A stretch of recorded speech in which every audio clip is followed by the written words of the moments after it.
Basi tuendelee na somo pati 21, pati 21, matatizo ya figo.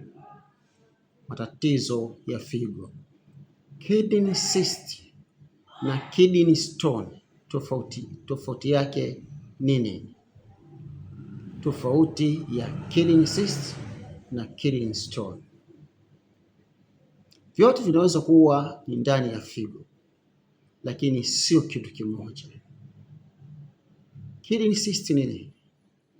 Kidney cyst ni mfuko wenye maji ndani ya figo,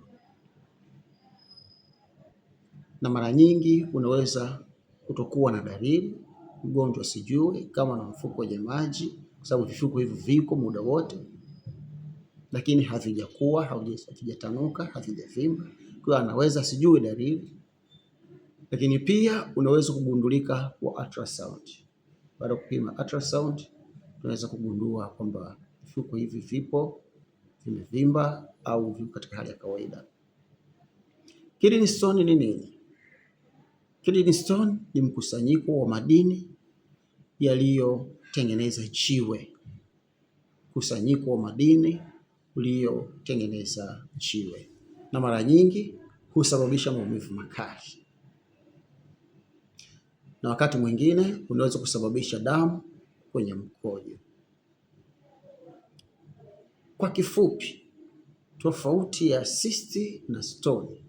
Cyst ni maji ndani ya figo, au cyst ni vifuko vya maji ndani ya figo. Tulijifunza hili somo kule nyuma.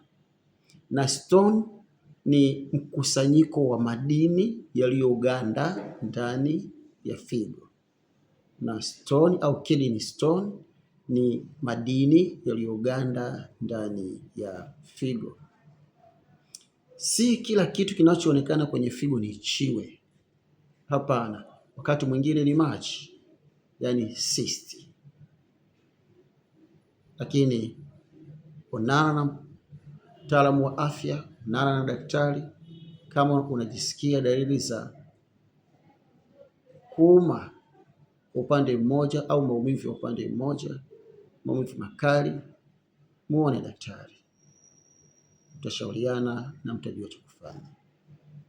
Basi ni follow na usiache kulike, share na wengine wajifunze pamoja nasi, na usiache kufuatilia masomo haya ili tujifunze vipimo vya maabara na magonjwa ya figo kwa lugha nyepesi zaidi, sio kwa mfumo unaofundishwa madarasani kwa wenyewe wataalamu, lakini sisi kwa lugha nyepesi zaidi tunaweza kuelewa mambo haya kwa sehemu.